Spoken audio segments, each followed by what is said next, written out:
never heard about men getting pregnant. I've never heard about this argument. It must be some part of what you call the far left that is so minuscule that I, who am... No, Jane. What? It's not minuscule, and I'm sorry, you can't throw this back on us.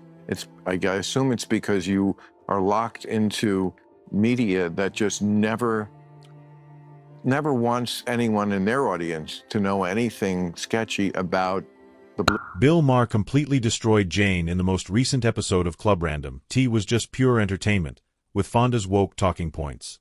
Fonda entered believing that every word she said would be stolen from another echo chamber podcast. Rather, she encountered Ma, the anti-woke sniper himself, directly. Locked, loaded, and prepared to destroy her story. Now let's get started. Absolutely. I'm sorry. Yeah, that is... No, you know this about California. Come No, on. I don't. Well, I'm sorry, I don't. You've never heard that California is overtaxed and overregulated? That we are a one-party state where there's sort of no checks on that sort of extreme leftism. And that, what do you think? I don't for a minute consider California a state that is extreme leftist. Not at all, not any way. Well, that shows where your politics... Was a garage door at issue? Of course that I apologize. Yes, you are aware of this regarding California, aren't you? No, I don't. Jane, there's a lot to unpack here. Fonda has essentially forgotten what the real world looks like since she lived so enmeshed in the Hollywood bubble. For so long, she had been surrounded by self-congratulating campaigners, flashing cameras, and studio clapping that she began to mistake the movie set for reality. In her world, moral grandstanding is mistaken for wisdom, and slogans take the place of reason. Oh, but Maher isn't having any of it. He's going to seize a sharp piece of reality and smash that bloated Hollywood fantasy, bringing Fonda back to Earth, where genuine people live, work, and face consequences. Take out your popcorn. This one is going to be awful. The birthers, they became the Tea Party. There's about a third of this country that's very hard right. Of course they love Trump.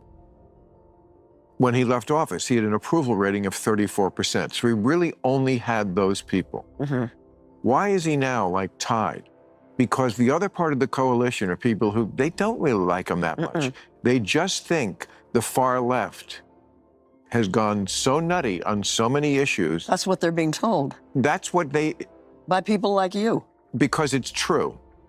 You think the far left does nothing? As these two prepare to face off, you can almost feel the tension in the room crackling. It's that electric stillness that precedes the verbal blows. This is where the irony really lies, though. Jane Fonda accuses Maher of saying that the far left is going mad in a single sentence. She then acknowledges that they are truly going insane. Traditional. Using the double standard is essentially a far left tactic. Deflect, deny, and then unintentionally confirm your opponent's point.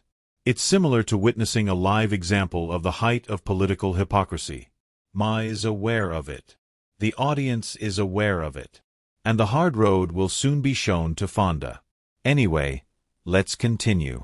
What do you mean when you say far left? I mean, I could give you a million examples. Yeah, well, give me one. Okay, the NAACP. You think the NAACP is far Could I left? finish my sentence? Yes. You asked me for an example. Yeah. Travel advisory, you know, that's like the State Department does to go to, I'm sure when you went to Vietnam, they were advising you not to.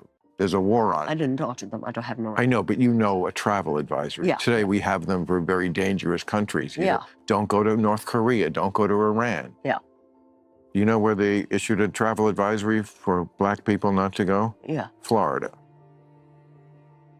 Every day there's stories like that, that just makes people roll their eyes and go, are you people nuts? Even if they don't matter that much, I don't think one person listened to this and thought, I can't go to Florida.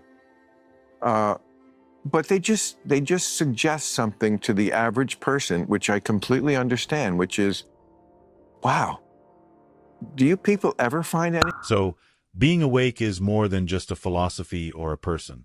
It is a whole ideology, one that permeates every aspect: entertainment, politics, culture, and even how people believe they can express themselves. This ideology rewrites history to suit its own beliefs, turns science into activism, and gleefully declares war on common sense, uplifting story. Information becomes optional. Emotion becomes the new truth and logic becomes obnoxious. That is the main source of the issue. Equality is no longer the main focus. It's about using moral intimidation to gain control. Ma could have done a better job of emphasizing that point. Yes, he made a suggestion, but he refrained from actually firing the shot. Perhaps he is cautious so as not to offend his liberal readership. However, someone must state it clearly. Progress is not what woke culture is. Reason is slowly being undermined. And I understand that a trans woman can get pregnant. That's different than a man getting pregnant. Insist on blurring that line as if that's some sort of reasonable social cause, as opposed to just being for having full rights, respect, and protection for trans. Not at all. Transgender women are unable to conceive. That is simply the reality of biology. However, Maher is quite correct when he states that the trans movement should prioritize defending liberties and rights over changing scientific facts. Demanding respect is not the same as asking everyone to give up reason in order to support an ideology. When the movement promotes concepts that go against fundamental biology, such as the notion that gender has no connection to sex or that males are capable of giving birth, it loses credibility. Equality is not advanced by such radicalism. It causes division among those who could otherwise be allies. The true way ahead is to safeguard individual liberties, uphold dignity, and encourage candid communication rather than regulating language, stifling disagreement, disputing, humiliating, and imposing one's opinions on others, all of which only generate backlash and prevent the open debate that society truly needs. Pregnant. I've never heard about this argument. It must be some part of what you call the far left that is so minuscule that I, who am... No, Jane, What? It's not minuscule, and I'm sorry, you can't throw this back on us. I assume it's because you are locked into media that just never wants anyone in their audience to know anything sketchy about the... That's the issue with woke culture, then. It thrives on impulsivity rather than reflection. The most vocal people hardly ever pause to consider the long-term effects of their demands or actions. They simply follow the current trend until it changes, at which point the same individuals who are yelling slogans start acting as though they never did. Consider the campaign to defund the cops. For instance, it was being yelled from every corner a few years ago by activists, many of whom were from the black community, who saw it as the highest moral standard. As we move forward to the present, realism has set in. Neighborhoods grew less safe, crime increased, and now those same communities, possibly more than anyone else, are realizing the true importance of law enforcement. It serves as a harsh reminder that following trends in virtue signaling without taking into account the repercussions frequently does harm to the same individuals they are meant to defend. I mean, I don't know. I read two papers, and maybe I don't. I should watch Fox News. No, I guess. I don't watch that. That's too far. But you don't have to. I'm not going to torture myself. At that point, Jane Fonda essentially conceded defeat, and the discussion finally cooled off. She quipped that she now wished she had watched more Fox News, looking cornered and uncomfortable, but it told it all in that instant. It wasn't merely a casual remark. She unintentionally admitted that she had been living in an echo box. She had been protected for years by her Hollywood bubble from the uncensored discussions taking place in the real world around regular dinner tables, on social media, and in the media. Reality was going on without her as she was occupied with floating in a pool of adulation from like-minded elites. Emma just drew back the curtain. She also saw for the first time how disconnected that world had grown. Sometimes the truth only needs to burst the bubble, it doesn't have to shout.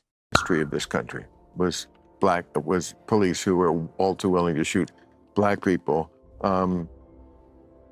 So defund the police, though, was not a good idea. And you know who mostly didn't think it was a good idea was black people, because they want police in their neighborhoods, probably more than we need them in all. I must say that I disagree. Division didn't just happen, in my opinion. This is what I believe the far left wants. Outrage and polarization are fuel for the awakened left because they give them power. They don't argue. They make the rules. They label you a villain, cancel you, shame you, or quiet you into submission the instant you disagree with their vision or don't agree with their talking points. It is no longer about development or inclusivity. Enforcing ideological purity is the goal. Numerous people have lost their careers, reputations, and even friendships because they dare to have a different perspective. Tolerance is not that. That is a form of tyranny disguised as virtue signaling. Unity will continue to be only a catchphrase until the left learns to truly accept different viewpoints and have open discussions rather than launch public witch hunts. Bridges cannot be built while one side continuously destroys them. Republicans tried to catch the Democrats with this, and they put this on, they brought it up in Congress. Yeah. And all the Democrats voted against it. The Democratic politicians were not for defunding the police. It's that radical fringe that has captured a lot of the media, academia, some of these cultural institutions that are not liberal anymore by my old school liberalism. The ACLU was all about free speech. They don't really believe in it anymore. They believe, in one of their chief people who is trans said, I will die on this hill of banning this. I genuinely concur with Van Jones on this one for once.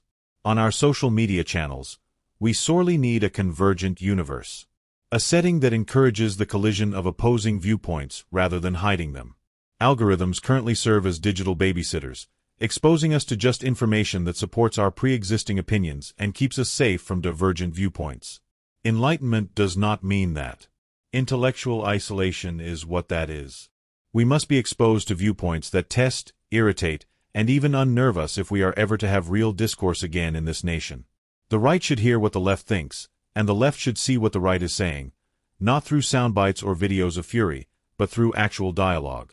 Only when social media platforms cease enclosing us in ideological bubbles will we be able to learn to deal with reality rather than wallowing in carefully constructed illusion. We will continue to confuse comfort with reality, which is risky. In light of this, we illustrate the curtains in today's video. For more videos like this, please hit the like button and subscribe to this channel. I appreciate you seeing, and I'll see you in the next.